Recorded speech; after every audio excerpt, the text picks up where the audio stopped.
People like you don't belong in rooms like this. The words didn't echo. They landed, heavy and precise, like something rehearsed, something said before to someone else who looked just like her. And for a second, no one moved. Not the assistants lining the glass wall, not the senior partners seated around the marble table, not even the man who had just spoken, because in that silence, it wasn't just an insult. It was a verdict, and Naomi Carter felt it settle in the air, cold as the polished steel fixtures above, but her fingers didn't tremble. Not as they rested against the edge of the file she held, not as her thumb pressed lightly into the corner of the document, grounding herself in something real, something measured, because she had learned a long time ago that reactions were expensive, and she had no intention of paying for this one. Not today, not here, not in a room where every reflection in the glass carried weight, where every glance was a calculation, where power wasn't loud. It was quiet, controlled, assumed, and Daniel. Whitmore sat at the head of the table like the room had been built around him, his cufflinks catching the light as he adjusted his sleeve with slow precision, his gaze sliding past her as if she were an interruption already handled, already dismissed, and someone to his right let out a small, uncomfortable laugh, the kind that filled space without meaning to, while another executive shifted in his seat, eyes dropping briefly to the table, then lifting again, cautious, watching, always watching. Because rooms like this didn't tolerate unpredictability, and Naomi, standing there in a tailored navy suit that had seen more late nights than sunlight, was the only variable no one had accounted for, at least not correctly, and she let the silence stretch just 1 second longer than expected, long enough to feel the shift, the almost imperceptible tightening in the room, before she moved, not stepping forward, not shrinking back, just enough to place the file gently on the table, the soft sound of paper against stone cutting through the stillness with more authority than any raised voice could have carried. And for the first time since she had entered, Whitmore's eyes flicked toward her, not fully, not yet, but enough, just enough to acknowledge that she existed, which was more than he had intended to give, and she noticed it, cataloged it, the way his jaw set a fraction tighter, the way his fingers paused mid-adjustment before resuming as if nothing had happened, and she almost smiled, not out of amusement, but recognition, because she had seen this before, in different rooms, with different men, the moment when certainty met something it didn't understand, and tried to dismiss it before it could become a problem. And behind her, through the glass wall, the city stretched out in muted gray. 30 floors below, cars moving like distant signals, lives unfolding without permission, without awareness of the decisions made in rooms like this, decisions that could erase someone's savings, someone's future, someone's name from a ledger as easily as a pen stroke. And Naomi's gaze lingered there for half a breath before returning, steady, focused, her posture unchanged, her voice when it came calm, measured, almost soft. Then it's a good thing I'm not here to belong.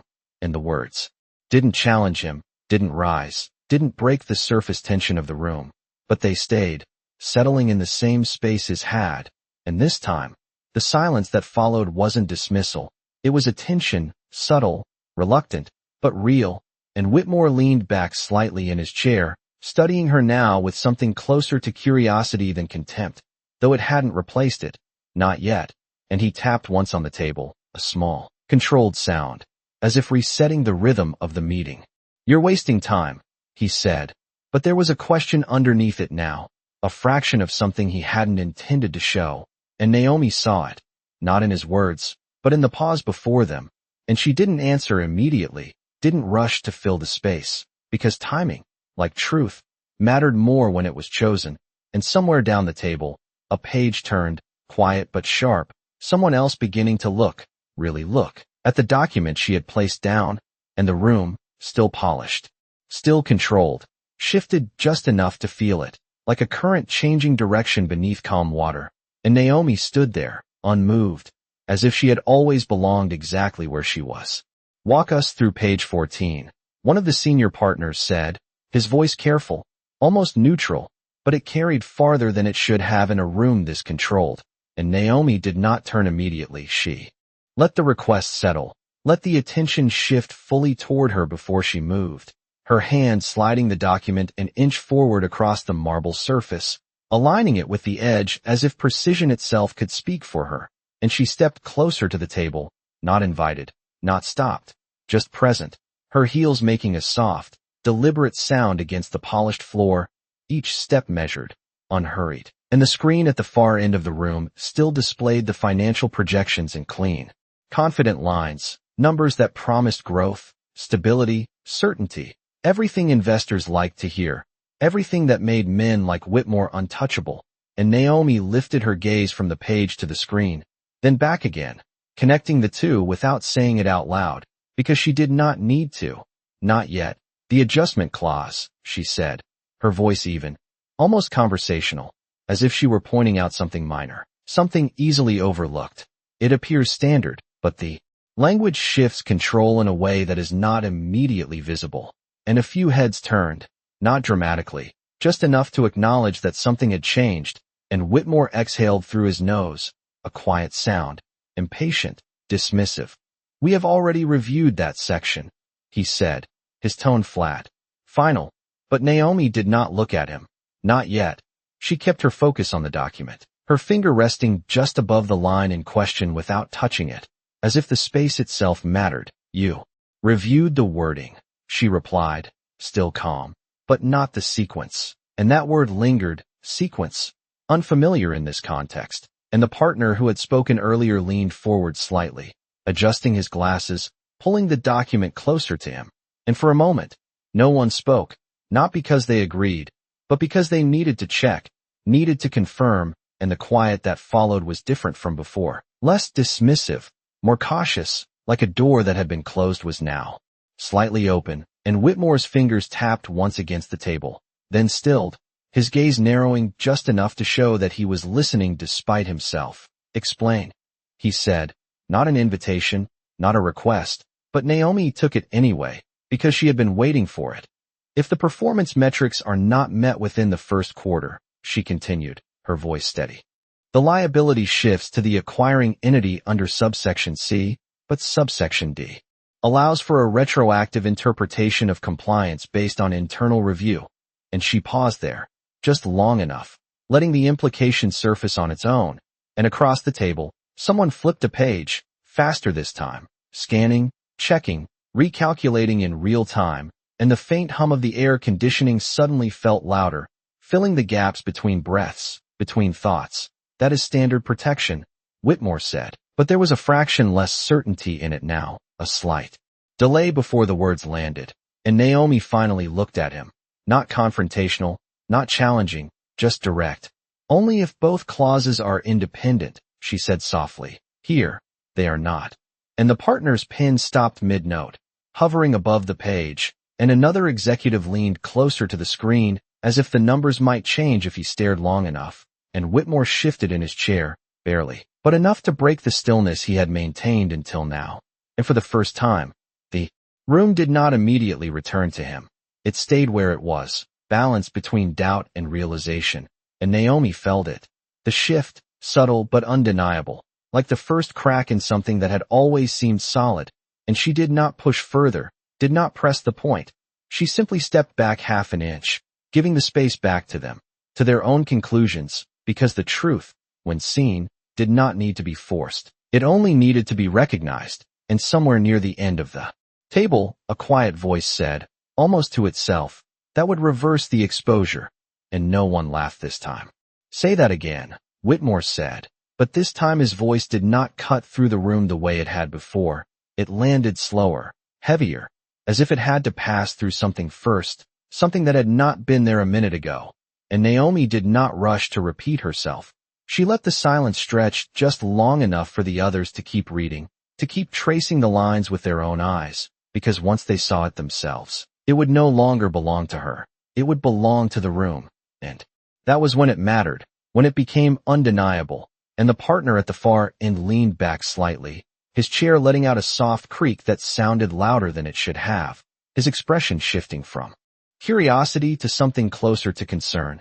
"If subsection D overrides the initial compliance window," he said slowly, thinking out loud now, "then the acquiring entity assumes full liability regardless of performance metrics." And no one interrupted him, no one corrected him, because they were all arriving at the same place at the same time, and Whitmore's gaze moved from Naomi to the document, then to the screen, then back again, recalculating, adjusting, searching for the gap, the flaw, the place where this could be dismissed, but it did not present itself, not easily, and his fingers, which had remained perfectly still for most of the meeting, tapped once against the table again, sharper this time, not to control the room, but to anchor himself.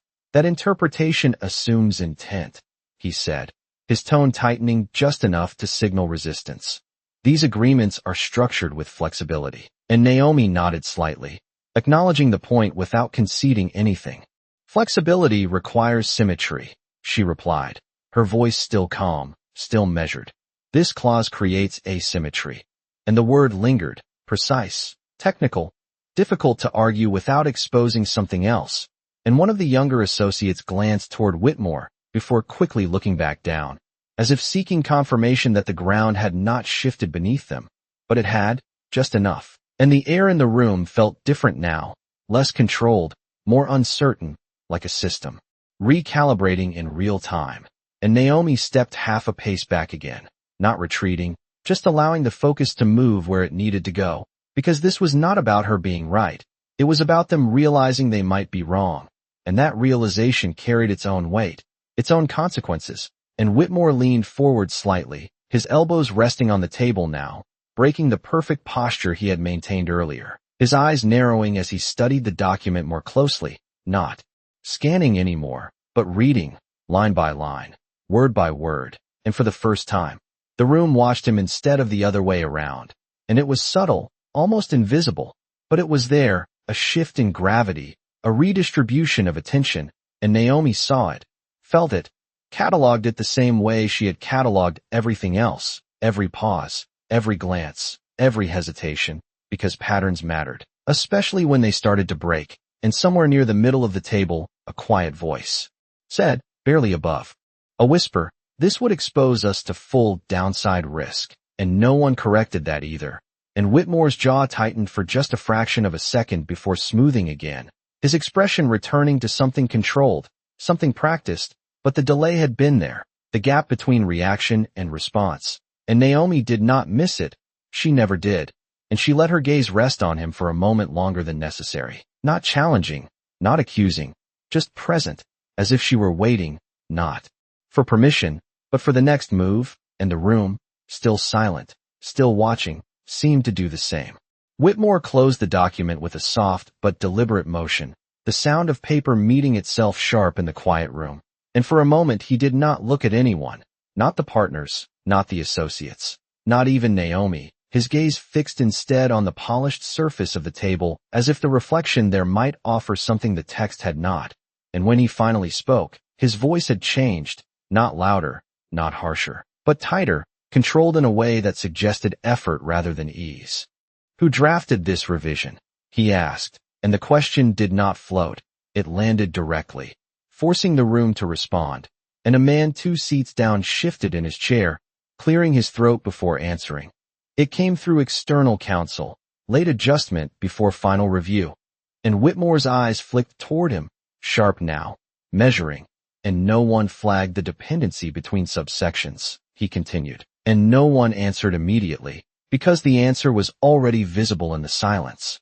In the way eyes dropped to the table, in the way pens stilled mid-note, and Naomi remained where she was, neither stepping forward nor back, her presence steady, almost quiet, as if she had already said everything she needed to say, and the room, still adjusting, seemed to orbit around that absence of movement, that refusal to push further, and Whitmore leaned back slowly, exhaling through his nose again, the tension in his jaw easing just enough to reshape his expression into something more composed, more familiar. "We are not proceeding with this version," he said finally, and the decision came clean, decisive, the kind that reasserted control even as it acknowledged disruption, and a few heads nodded, quick, relieved, as if a line had been drawn before something irreversible could happen. And yet the air did not return to what it had been before. It held something new now, something unsettled, and Whitmore's gaze moved again, this time directly to Naomi, not past her, not around her, but at her, assessing, recalibrating. You saw this immediately, he said.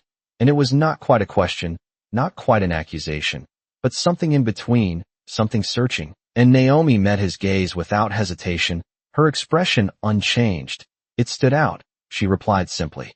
And the understatement hung there, deliberate, because both of them understood that it was not just the clause that had stood out.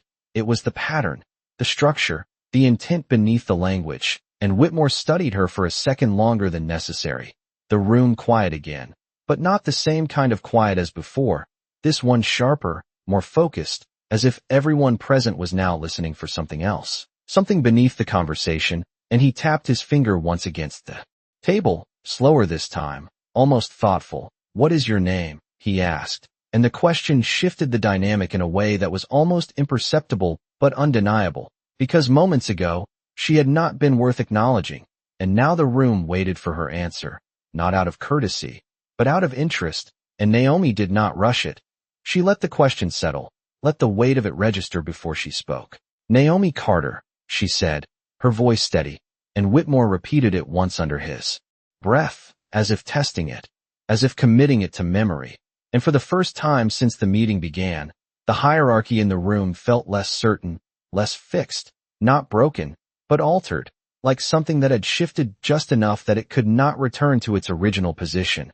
And Naomi felt it in the way the others looked at her now, not dismissive, not entirely respectful either, but aware. And awareness was the beginning of everything. And she lowered her hand from the document, letting it rest at her side, her posture unchanged, her breathing even, because this was not the moment to claim anything, not yet. This was the moment to let them sit with what they had almost done, with what they had almost missed, and with the fact that the person they had overlooked had been the one to see it first, and as the room remained still, balanced between decision and realization, Whitmore's eyes did not leave her, and something behind that gaze had shifted, not softened, not surrendered, but sharpened, like a man who had just realized the situation in front of him was not what he had assumed it to be. Whitmore held her name in the air for a second longer than necessary, as if measuring it against something only he could see. Then he leaned back into his chair again, slower this time, the leather shifting beneath him with a faint creak that no one dared interrupt, and the room waited, not for instruction, but for direction, because something had shifted and everyone could feel it, even if no one wanted to say it out loud. And Naomi remained still, her shoulders relaxed, her gaze steady, not fixed on him now, but somewhere just past him, as if she had already stepped beyond this moment in her mind. And that, more than anything, unsettled him, not her confidence, not her precision, but her restraint, the fact that she had not pressed, had not claimed the ground she had just taken. And Whitmore tapped the table once more, slower, deliberate. You are not on the core legal team, he said, and it was not a question, but it carried one beneath it. And Naomi turned her head slightly, just enough to meet his eyes again. No, she replied, simple, clean, without explanation, and a few of the partners exchanged quick glances, subtle but visible, because now the question was no longer about the clause. It was about her, about where she fit, about why she was there at all. And Whitmore leaned forward again, his hands folding together on the table, his posture controlled but no longer effortless. Then how did you get access to this draft? He asked, and this time the room did not shift. It held still, listening, because the tone had changed, not accusatory, not yet, but probing, searching for a boundary that had been crossed. And Naomi let a breath settle in her chest before answering, not because she needed time, but because timing mattered. It was included in the shared review folder, she said, her voice even, and one of the associates near the end of the table frowned slightly, glancing down at his tablet as if confirming the detail, and Whitmore's eyes did not leave her, not for a second. That folder is restricted, he said, and Naomi tilted her head just slightly, not in defiance, but in clarity. Then the restriction failed, she replied, and the sentence landed quietly, but it carried weight, because it did not challenge him directly. It redirected the problem, shifted the focus from her presence to the system itself, and for a moment, no one spoke, because the logic was clean, difficult to argue without exposing something else.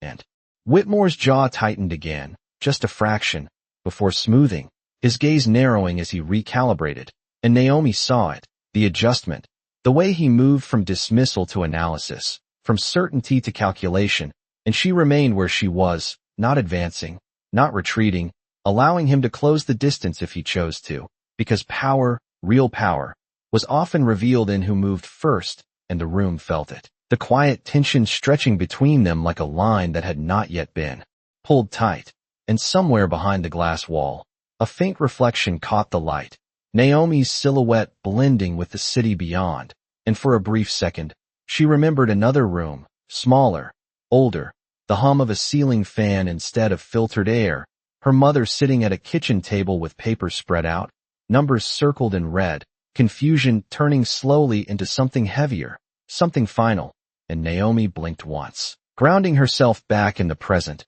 her fingers resting lightly against her side, steady, controlled, because that memory was not here, not yet, and Whitmore shifted again, this time more noticeably, his attention no longer divided, fully on her now.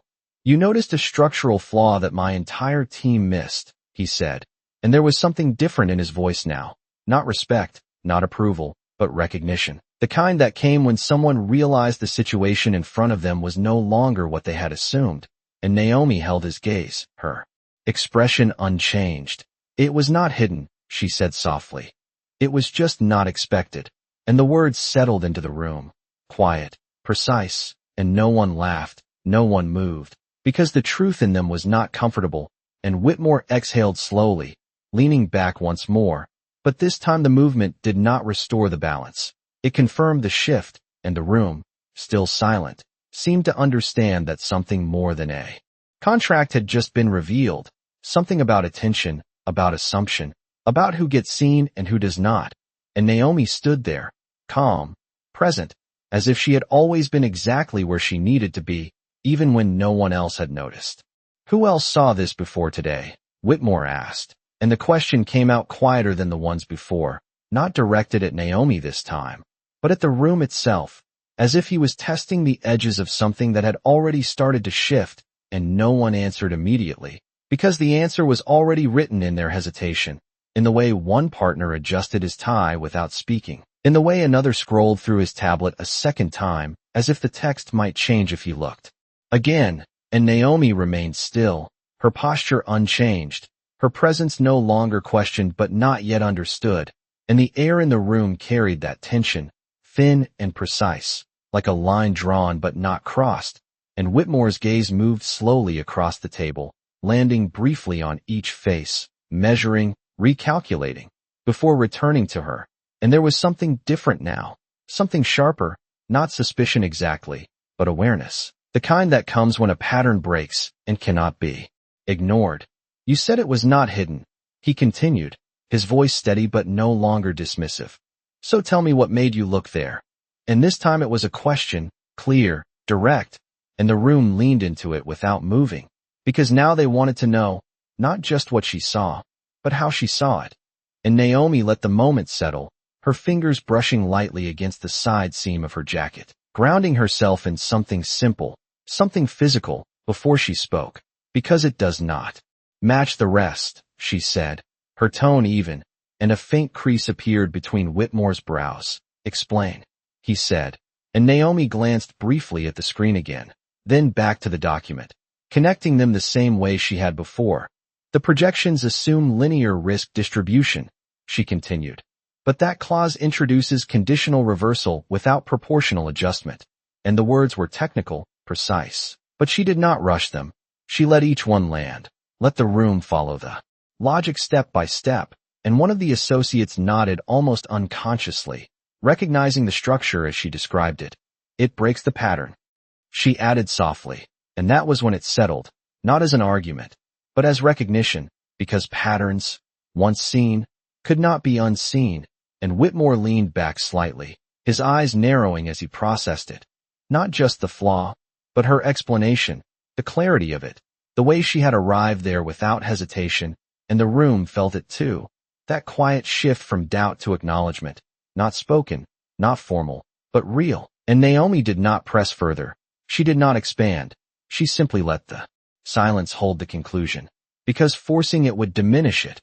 And Whitmore exhaled slowly, his fingers tapping once more against the table, softer now, almost absent, as if the rhythm he had used to control the room was no longer needed in the same way.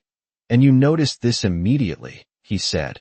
And again it was not quite a question, but this time Naomi answered without pause. "Yes." And there was no hesitation in it, no attempt to soften the certainty, and that, more than anything, seemed to settle something in him. Not acceptance, not agreement, but a shift in how he measured her, how he placed her within the structure of the room, and he studied her for a second longer, then another, as if recalibrating a system that had just produced an unexpected result.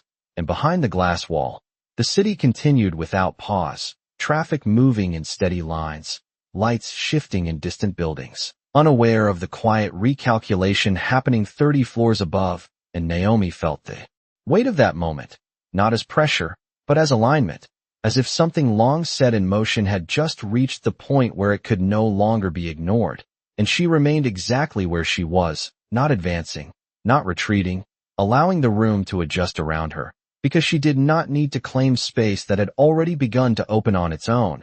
And Whitmore finally leaned forward again, slower this time, his hands resting flat against the table, his voice lower, more measured. "Stay," he said, not as a command, not entirely, but as a decision, and the word hung there, simple, but it carried weight, because moments ago she had been someone to remove, and now she was someone to keep, and the room felt that shift as clearly as anything that had been said all morning, and Naomi inclined her head slightly, not in gratitude, not in submission, just acknowledgement, and in that small movement, the balance in the room adjusted once more, quietly, but unmistakably. The word stayed in the air longer than it should have, not loud, not forceful, but impossible to ignore, and Naomi did not move right away. She let it settle, let the room adjust to it the same way it had adjusted to everything else that morning, because a single word could change a dynamic if it landed at the right time, and this one had, and Whitmore's gaze remained fixed on her, not impatient, not demanding, but waiting, as if he expected her to respond in a way that confirmed the shift he had just made. And Naomi inclined her head once more, subtle, controlled, then stepped closer to the table, closing the distance that had existed between observation and participation, her hand returning to the document with quiet precision, and the room followed her movement without realizing it, attention shifting, recalibrating again, and Whitmore leaned slightly to the side, gesturing toward the screen with 2 fingers. "Walk me through the exposure," he said, and this time it was not a test, it was a directive, and Naomi turned her gaze to the display, the clean lines of projection still glowing under the soft overhead lights, numbers arranged in a way that suggested order, predictability, control, and she took a breath, not to steady herself, but to pace the moment, because clarity required space. "If the clause stands as written," she began, her voice even, carrying just enough to reach every corner of the room without forcing it. "The acquiring entity assumes 100% of downstream liability within the first 90 days, regardless of compliance benchmarks." And a few heads lifted at that, not sharply, but enough to register the scale, and she continued, "That includes regulatory exposure, contract breaches, and any undisclosed obligations tied to the original entity." And someone at the far end of the table stopped typing entirely, hands hovering above the keyboard as the implication settled, and Whitmore's expression did not change, but his eyes sharpened again, focused now not on her, but on the structure she was laying out, the path she was drawing between what was written and what it meant. "Quantify it," he said, and Naomi did not hesitate. "Based on the current valuation," she replied. "You are looking at a potential exposure exceeding $200 million within the first quarter alone."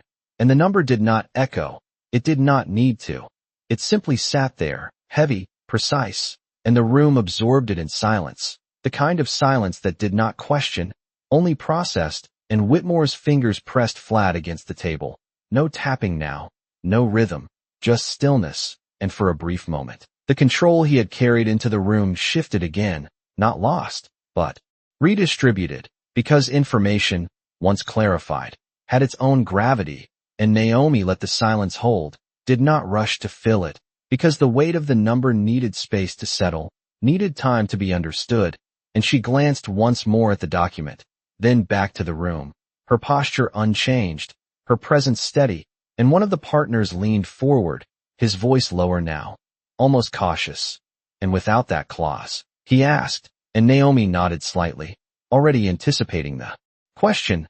"Without it, the liability aligns proportionally with performance metrics, as originally structured," she said, and the difference between the two scenarios hung there, not abstract, not theoretical, but immediate, measurable, and Whitmore exhaled slowly, his gaze shifting back to her, and for the first time, there was no dismissal left in it, no trace of the earlier assumption, only calculation, recognition, and something else, something quieter, harder to define, and Naomi met it.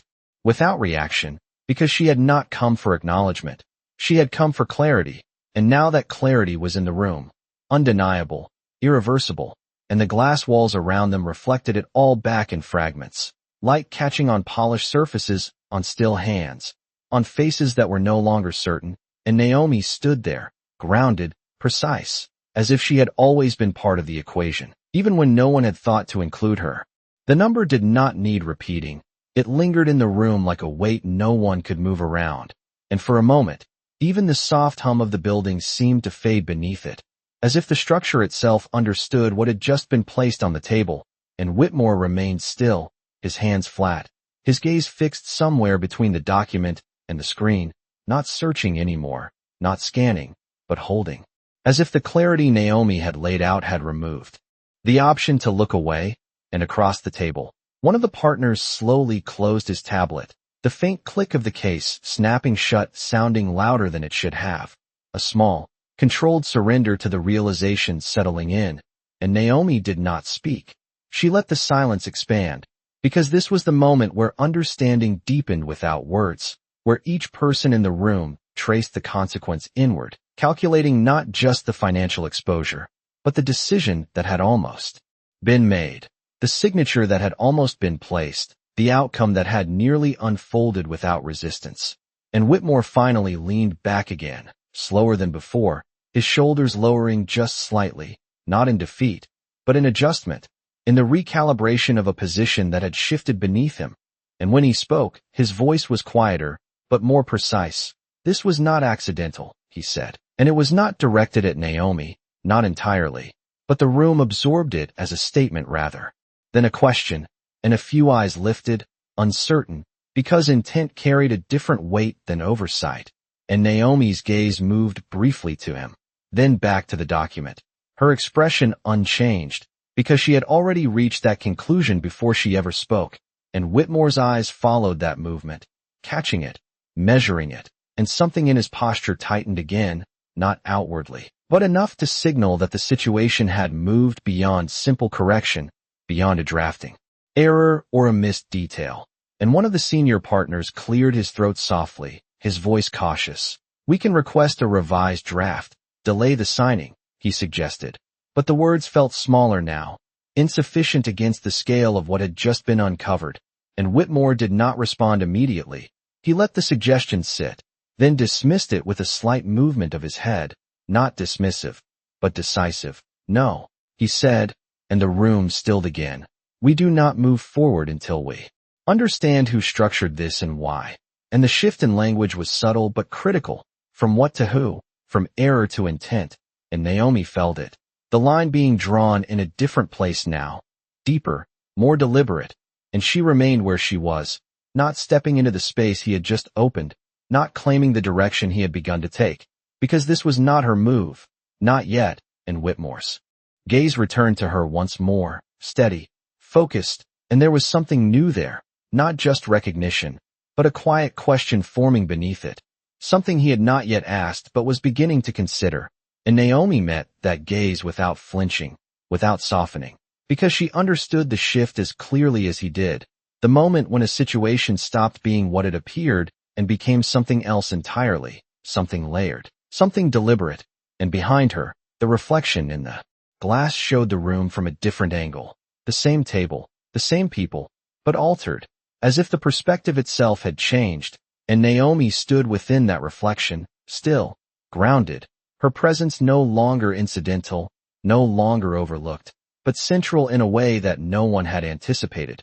And as the silence settled again, Whitmore's voice came once more, lower now, more measured. "You said it stood out because it did not match," he said, his eyes holding hers. "What else does not match?" And the question did not sound like curiosity. It sounded like the beginning of something deeper, something that had not been part of the meeting when it began. And Naomi felt the shift fully now, not just in the room, but in the direction of the conversation, and she did not answer immediately. She let the question exist, let it take shape in the space between them, because the answer, when it came, would not just change the contract, it would change everything around it. Naomi did not answer right away, and the silence that followed was no longer empty. It was charged, deliberate, the kind that stretched just enough to make everyone in the room aware that something more was about to surface. And she let her gaze drift briefly to the screen again, not because the numbers had changed, but because they had not, because consistency was where patterns lived, and inconsistency was where truth revealed itself. And when she spoke, her voice was softer than before, but it carried further. "The timing," she said, and Whitmore's eyes narrowed slightly, not in confusion, but in focus. "What about it?" he asked, and Naomi shifted her hand back to the document, not pointing, just resting near the margin as if the space itself held the answer. "The clause was inserted in the final revision window," she continued, "after the projections were already approved, and—" One of the associates looked up quickly at that, his brow tightening as he scrolled through the document history on his tablet, confirming what she had just said without speaking, and Naomi did not rush. She let the realization build step by step. "That means the risk model does not account for it," she added, and the words landed clean, precise, and across the table. The same partner who had spoken earlier leaned forward again, his voice quieter now, more careful. "You are saying the projections were finalized before the liability shift was introduced," and Naomi nodded once, small, controlled, and Whitmore's posture changed again, not dramatically, but enough, his shoulders angling slightly forward, his attention fully engaged now, not just in the flaw, but in the structure behind it. "That is not a drafting oversight," he said slowly, and this time it was not a statement to the room. It was a conclusion, one that had formed as he followed the same path she had already walked, and Naomi met his gaze for a brief second, just enough to confirm it without saying it outright, because the implication was already there, already understood, and the room felt it, the shift from error to design, from mistake to intention, and no one spoke for a moment, because the weight of that distinction was heavier than anything that had come before, and somewhere near the end of the table, a chair shifted slightly, the sound subtle but sharp in the quiet, and Whitmore's fingers pressed into the table again, not tapping, not restless, just grounding, as if he was anchoring himself to the clarity now unfolding. And Naomi stepped back half an inch once more, not retreating, but allowing the space to hold what had just been revealed, because pushing further would not make it clearer, it would only make it louder, and clarity did not need volume. And Whitmore's eyes moved briefly across the room, scanning the faces of his team, measuring reactions, reading the unspoken calculations happening behind controlled expressions, and when he spoke again, his voice was lower, more deliberate. "Who had access during that window?" he asked, and this time the question carried weight, not procedural, but directional, and no one answered immediately, because now the answer mattered in a different way, and Naomi felt the shift fully, the moment where the conversation moved beyond the document, beyond the numbers, into something deeper, something structural, and she remained still, her posture steady, her presence quiet but central, because she had not just identified a flaw, she had uncovered a pattern, and patterns, once revealed, changed everything. And Whitmore's gaze returned to her once more, not searching now, but acknowledging, as if he understood that she had seen further than anyone else in the room. And Naomi held that gaze without reaction, because this was not about recognition, it was about what came next, and as the silence settled again, heavier now, more focused, the room no longer felt like a place of negotiation, it felt like the beginning of something else entirely. No one answered immediately, and that silence was no longer uncertainty. It was calculation, each person in the room tracing back through access logs, permissions, late-night revisions, The invisible trail that documents leave behind when they are touched, altered, finalized, and Whitmore did not repeat the question. He let it sit, heavy, because repetition would have weakened it, and he had no intention of doing that now, not when the room had already begun to understand the direction this was taking, and Naomi remained still, her hands relaxed at her sides, her gaze steady but not intrusive, because this was not her question to answer, not yet. And across the table, the associate who had been scrolling earlier cleared his throat, quieter this time. Access was limited to senior legal and external counsel, he said, his voice careful, each word placed deliberately, and Whitmore's eyes shifted toward him, sharp again. Names, he said, and the word did not rise. It did not need to. It landed with the same precision as everything else that morning, and the associate hesitated for a fraction of a second before listing them, one by one, each name entering the room like a new variable, and Naomi listened without reacting. But she was not hearing the names for the first time. She had already seen them, already mapped them against something deeper, something older, and as the list ended, Whitmore leaned back slightly, his gaze unfocused for a brief moment, as if aligning the information internally, and then it sharpened again, returning to the room with purpose. Pull the revision logs, he said, and this time it was not a suggestion, it was a command, clean and immediate, and one of the partners reached for his tablet without hesitation, fingers moving quickly across the screen, because now the room had direction again, but it was not the same direction as before. It was narrower, more precise, and Naomi felt the shift in momentum. The way the energy in the room had changed from evaluation to investigation, subtle but unmistakable, and she took a small step to the side, not retreating, just repositioning, allowing the process to unfold without placing herself at the center of it, because she did not need to. The structure she had exposed was already doing that for her, and Whitmore's gaze followed that movement for a second, noting it, then returned to the table, to the unfolding data, to the pattern now being traced in real time. And the partner looked up after a moment, his expression tighter than before. The clause was added 48 hours ago, he said, and the room stilled again, not in surprise, but in confirmation, because that detail aligned too cleanly with everything else. And Whitmore's fingers pressed into the table once more, his voice lower now, more controlled. And who approved the final version? He asked, and this time the question carried a different weight, not procedural, but personal, and the partner hesitated, just long enough for the answer to be felt before it was spoken. You did, he said quietly, and the words did not echo, they did not need to. They settled into the room with a different kind of gravity, one that shifted the focus again, inward, and Whitmore did not react immediately. He did not move, did not speak, his gaze fixed on the table as if the surface itself had changed, and Naomi watched that stillness, not with judgment, not with satisfaction, but with recognition, because this was the moment where the structure completed itself, where the pattern closed, and for a brief second, the room held its breath, not because of what had been said, but because of what it meant, and Whitmore finally lifted his gaze, slower this time, not searching, not calculating, but understanding, and when his eyes met Naomi's again, there was no dismissal left, no assumption, only clarity, and something beneath it, something quieter, harder to define, as if he was beginning to see not just the flaw she had pointed out, but the reason she had seen it at all, and Naomi held that gaze without shifting, because this was not the moment to speak. This was the moment to let the truth settle exactly where it needed to. The words settled deeper than anything that had come before, not loud, not dramatic, but final in a way that shifted the entire weight of the room, and Whitmore did not move for a moment, his gaze fixed on the table as if the polished surface might offer an alternate version of what he had just heard. But it did not. It only reflected the same stillness, the same pause that now stretched across every person seated around him. And Naomi watched that silence with quiet focus, not intruding, not stepping forward, because this was not her moment to take. It was his moment to confront, and those two things were not the same. And Whitmore's fingers curled slightly against the edge of the table before relaxing again, a small movement, almost invisible, but it carried the weight of something internal shifting, recalibrating. And when he finally spoke, His voice was lower than before, stripped of the earlier certainty.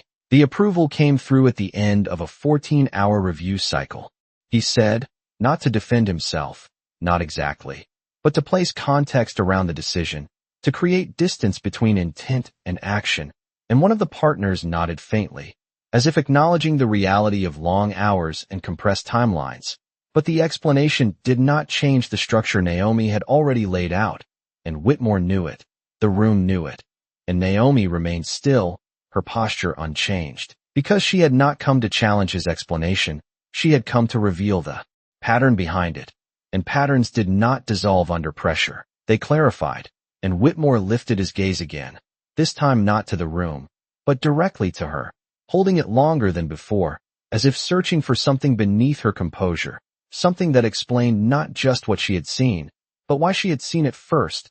And Naomi met that gaze without hesitation, steady, grounded, because she understood the question behind the silence, the one he had not yet spoken, and for a brief second, the noise of the building returned, the faint hum of air moving through vents, the distant echo of elevators rising and falling somewhere beyond the walls, small reminders that the world outside this room had not paused, even as everything inside it had shifted. And Whitmore leaned back again, slower this time, his shoulders settling into the chair, as if he was allowing the weight of the moment to sit where it needed to. And when he spoke again, his voice carried something new, not authority, not dismissal, but recognition. You were not looking at the claws, he said, and it was not a question. It was an observation, one that had formed as he retraced the path she had taken, and Naomi inclined her head slightly, acknowledging it without elaboration, and Whitmore continued, his gaze steady now, focused. You were looking at the system around it, and the words settled differently than anything else he had said, because they reached beyond the document, beyond the numbers, into something structural, something that could not be fixed with a revision or a delay. And Naomi let a breath settle in her chest before responding, her voice calm, precise, because the system is where intent hides, she said, and the room absorbed that quietly. No one interrupting, no one dismissing, because the truth in it had already begun to take shape in their own thoughts. And Whitmore's expression shifted again, not visibly, but enough to register, as if a piece of the puzzle had aligned in a way he had not expected, and he held her gaze for another second, then another, before speaking once more. And you saw intent, he said, and this time it was a question, clear, direct, and Naomi did not answer immediately. She let the weight of it settle, because the answer was not just about the document. It was about everything that had led to this moment. And when she finally spoke, her voice was quiet, but it carried. I saw a pattern that does not happen by accident, she said, and the room did not react, not outwardly, but the silence that followed deepened, sharpened, as if everyone present understood that the conversation had moved beyond contracts, beyond clauses, into something far more deliberate. And Whitmore exhaled slowly, his gaze dropping for a brief second before returning to her. And in that movement, something had shifted again, not in power, but in perspective, as if he was no longer trying to control the situation, but to understand it. And Naomi stood there, steady, composed, her presence no longer questioned, no longer overlooked, but central in a way that had not existed when the meeting began. And as the silence settled once more, it carried with it a new awareness, one that could not be undone. The silence did not break, it deepened, settling into the kind of stillness that does not ask for resolution, only recognition. And Whitmore held her words in place, not rejecting them, not accepting them outright, but turning them slowly, as if testing their edges against everything he thought he understood about control, about systems, about the way things were supposed to function under his oversight. And Naomi remained steady, her posture unchanged, because she had not introduced anything new. She had only revealed what was already there, and the room, quiet as it was, seemed to acknowledge that in the way no one rushed to speak, in the way every movement slowed just enough to carry intention.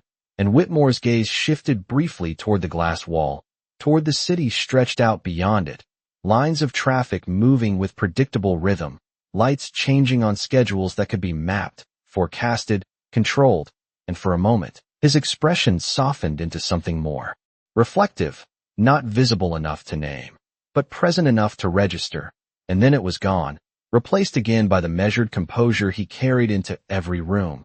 But this time it did not sit as easily, and when he turned back, his focus returned to Naomi with a different weight, less about authority, more about alignment. If this was intentional, he said slowly, each word placed with care, then it was designed to pass unnoticed through a system that assumes consistency. And Naomi inclined her head slightly, acknowledging the conclusion without expanding it, because he had reached it on his own, and that mattered. And across the table, one of the partners shifted forward, his voice lower now, cautious in a way it had not been before. That would require internal coordination, he said, and the implication of that hung heavier than anything else, because it did not point outward, it pointed inward. And Whitmore did not respond immediately. He let the statement sit, let it settle into the structure of the room the same way everything else had. And Naomi watched the moment with quiet precision, recognizing the shift as it completed itself, the transition from identifying a flaw to confronting its origin. And she took a small breath, not visible, not audible, but enough to ground herself in what came next, because this was the point where clarity moved into consequence. And Whitmore's eyes returned to her once more, not searching now, not measuring, but steady, as if he had accepted something unspoken, something that did not need to be named to be understood. And when he spoke again, his voice carried that shift. You did not come here to review a contract, he said, and it was not framed as a question, but it opened one, unmistakable in its direction, and the room felt it instantly, the subtle tightening, the awareness that the conversation had moved beyond its original purpose entirely. And Naomi held his gaze, her expression calm, composed, because this moment had always been part of the trajectory, always been the point where observation could no longer remain separate from intent. And she did not answer immediately. She let the question exist fully in the space between them, because answers, like everything else that morning, required timing. And as the silence stretched once more, heavier now, more focused, Whitmore leaned forward just slightly, not to assert control, but to close the distance, to narrow the space where uncertainty had lived. And Naomi felt that shift, the movement from assumption to awareness, and she did not step back, did not retreat. She remained exactly where she was, grounded, present, and when she finally spoke, her voice was quiet, but it carried through the room with clarity. No, she said, and the word did not expand, did not elaborate, it simply settled, and the room absorbed it without reaction, because its meaning was already unfolding in every direction at once. And Whitmore held her gaze for a second longer, then another, and something in his expression shifted again, not resistance, not disbelief, but recognition of a different kind, the kind that comes when a situation reveals itself to be larger than it first appeared. And Naomi stood there, steady, composed, as the room adjusted around that truth, because the meeting had changed, and there was no going back to what it had been before. The single word did not echo, it did not need to. It settled into the room with a kind of finality that changed the air itself, and for a moment, no one moved. Not the partners, not the associates, not even Whitmore, who remained leaning forward, his hands resting flat against the table as if grounding himself in something solid, while everything else shifted around him. And Naomi held his gaze, steady, unflinching, because this was the moment where pretense dissolved, where the structure of the meeting gave way to something more precise, more intentional. And Whitmore's eyes narrowed slightly, not in rejection, but in recognition, the kind that comes when a question you are not ready to ask receives an answer you cannot ignore. And he exhaled slowly, the sound barely audible, but it carried the weight of recalibration, of a mind adjusting to a reality that no longer aligned with its initial assumptions. Then why are you here? He asked. And this time the question was direct, unshielded, stripped of the layers that had defined every exchange before it. And the room leaned into it without moving, because now the answer mattered in a way nothing else had. And Naomi did not rush. She let the space hold the question fully, let the silence define its edges, because timing, as always, mattered more than volume. And when she spoke, her voice was calm, measured, but it carried something deeper now, something rooted beyond the room. To confirm what I already suspected, she said, and the words landed clean, precise, and Whitmore's gaze did not leave hers, not for a second, as if he was tracing the path backward, connecting each moment, each detail, each shift that had brought them here. And Naomi continued, not louder, not faster, just clearer. The clause was not the beginning, she said, and across the table, a subtle movement rippled, a partner shifting slightly, an associate straightening in his seat, because the implication extended beyond the document, beyond the meeting itself. And Whitmore's expression tightened just enough to register. Go on, he said, and this time there was no dismissal. Left, only focus, and Naomi inclined her head slightly, acknowledging the space he had opened. The structure behind it has appeared before, she said, her words deliberate, each one placed with care. In different agreements, under different names, but with the same pattern, and the room absorbed that in silence, because repetition implied design, and design implied intent, and Whitmore leaned back slowly, his hands leaving the table for the first time in several minutes, resting now on the arms of his chair as if he needed a different anchor. You are saying this is part of something larger, he said, and Naomi met his gaze, steady, unwavering.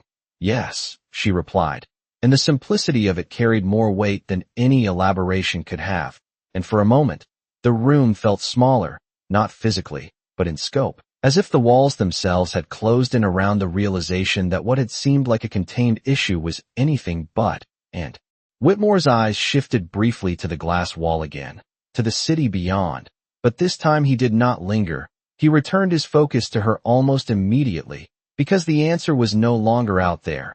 It was here, in front of him, in the person he had dismissed at the start of the meeting, and something in that realization settled into his expression, not regret, not yet, but clarity, sharp and undeniable. And Naomi stood there, composed, grounded, her presence no longer defined by how she had been seen when she entered, but by what she had revealed since. And as the silence deepened once more, it carried with it a new understanding, one that could not be undone, one that would extend beyond this room, beyond this moment. And Whitmore finally spoke again, his voice lower, more measured than at any point before. And you came here alone, he said, and the question lingered, not just in its words, but in what it suggested.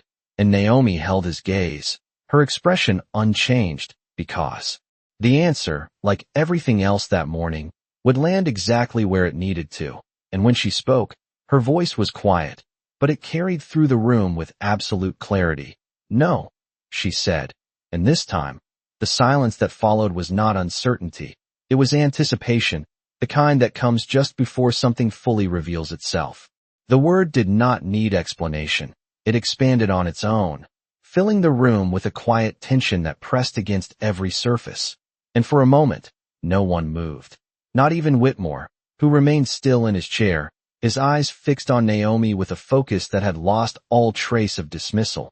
And something in his posture shifted again, not outwardly, but enough to signal that the ground beneath him was no longer stable in the way he had assumed. And Naomi held that gaze without hesitation, her presence calm, grounded, as if this moment had already unfolded in her mind long before it arrived in reality.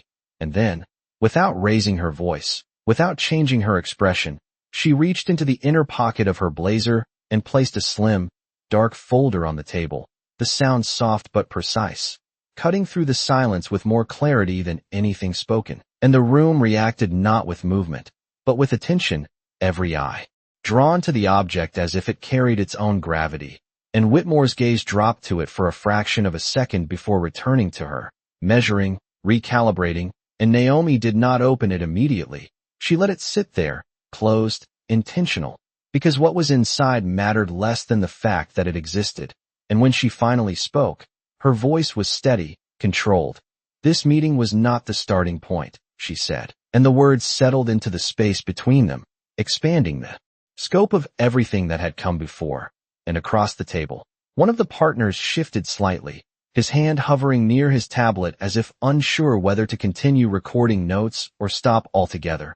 And Whitmore leaned forward just enough to close the distance between himself and the folder, his fingers resting near its edge but not touching it. Not yet. How long? He asked, and the question came out quieter than expected, stripped of the authority that had defined his earlier tone, and Naomi met his gaze, her answer immediate, precise, long enough to recognize the pattern before it reached this room, she said, and the room absorbed that in silence, because it reframed everything, not as a discovery, but as a confirmation, and Whitmore's hand finally moved, not to open the folder, but to rest flat beside it, as if acknowledging its presence without committing to what it contained, and his eyes narrowed slightly, not in resistance, but in focus. You said you did not come alone, he said, and Naomi inclined her head once, a small, controlled motion that carried more weight than any elaboration, and then, almost as if on cue, there was a subtle shift outside the glass wall, not dramatic, not abrupt, just a change in movement, figures passing through the corridor beyond, their pace measured, deliberate, and the reflection caught it before the room did. The faint outline of motion behind Naomi's still silhouette, and Whitmore's gaze flicked past her for a brief second, registering it, then returned, sharper now, more alert, and Naomi did not turn, did not acknowledge the movement. She remained exactly where she was, because the moment did not require confirmation, it required stillness, and when she spoke again, her voice carried the same calm clarity as before. Everything you needed to see was already in front of you, she said, and the words did not accuse, did not challenge, they simply settled, and Whitmore held her gaze, the meaning of that statement unfolding in layers, not just about the document, but about the system, the access, the approval, the pattern that had moved through his own structure without resistance, and for a moment, the room felt suspended, caught between realization and consequence, and Naomi stepped back half an inch, not retreating, just creating space, because what came next no longer required her to lead, and Whitmore's hand finally moved to the folder, his fingers resting on its surface, still not opening it, but acknowledging that the line had already been crossed, and as the silence settled once more, heavier now, more defined, the room understood without anyone saying it that this was no longer a meeting. It was the point where everything that had been hidden began to surface, and Naomi stood there, steady, composed, as if she had always known it would arrive exactly like this. Whitmore did not open the folder right away, and that hesitation carried more meaning than any immediate reaction could have, his fingers resting on its surface as if he understood that once it was opened, there would be no returning to the version of the room that had existed before, and Naomi watched him without pressure, without expectation, her presence steady, almost quiet, because the moment no longer belonged to her. It belonged to what he chose to see, and the room held that stillness. Every person seated around the table aware that something irreversible had already begun, and when Whitmore finally lifted the cover, the motion was slow, deliberate, not dramatic, just precise, like everything else he had done, and his eyes moved across the first page, scanning, then stopping, then narrowing slightly as the information aligned with everything that had already unfolded. And the shift in his expression was subtle but undeniable, not shock, not disbelief, but recognition, the kind that settles deeper because it confirms something rather than surprises it. And he turned one page, then another, each movement quieter than the last, as if the act of reading itself required a different kind of attention now. And across the table, no one spoke, no one interrupted, because the room understood that whatever was inside that folder was no longer separate from them. It was already part of the structure they occupied. And Naomi remained where she was, her hands relaxed at her sides, her gaze not fixed on the pages but on Whitmore himself, because the information mattered, but his response mattered more, and after a moment, he closed the folder, not abruptly, not with force, just enough to mark the end of that initial reading. And he exhaled slowly, his shoulders settling into the chair in a way they had not before, not in defeat, but in clarity. And when he looked at her again, the distance that had defined his earlier gaze was gone, replaced by something more direct, more grounded. You already knew, he said, and it was not a question, not anymore. And Naomi inclined her head slightly, acknowledging the truth of it without elaboration, because the answer had never been hidden, only overlooked, and Whitmore's fingers tapped once against the closed folder, softer than before, almost absent. As if the rhythm he once used to control the room had no place here, and for a brief second, he glanced toward the glass wall again. The city beyond moving with the same indifferent rhythm, unchanged by anything that had just occurred. And then his gaze returned, steady, focused, and something in his expression shifted once more. Not authority, not resistance, but acceptance of a different kind, the kind that does not announce itself. It simply settles. And Naomi took a small step back, not retreating, just creating space. Because the moment had reached its natural conclusion, and she did not need to extend it, did not need to claim anything from it. And Whitmore watched that movement, understanding it in a way he would not have earlier, recognizing that she was not there to take power, only to reveal where it had been misused, and the room, still silent, seemed to absorb that realization as well. Each person seated at the table no longer looking at her with uncertainty or dismissal, but with a quiet awareness of what had just been made visible. And Naomi turned slightly, her hand brushing against the edge of the table as she stepped away, the polished surface catching the light in a soft reflection. And for a moment, Whitmore said nothing. He simply watched her, as if measuring the distance between who she had been when she entered and who she had revealed herself to be by leaving. And then, almost to himself, but clear enough to be heard, he spoke. We missed it because we assumed we would not. And the words did not carry blame. They carried understanding.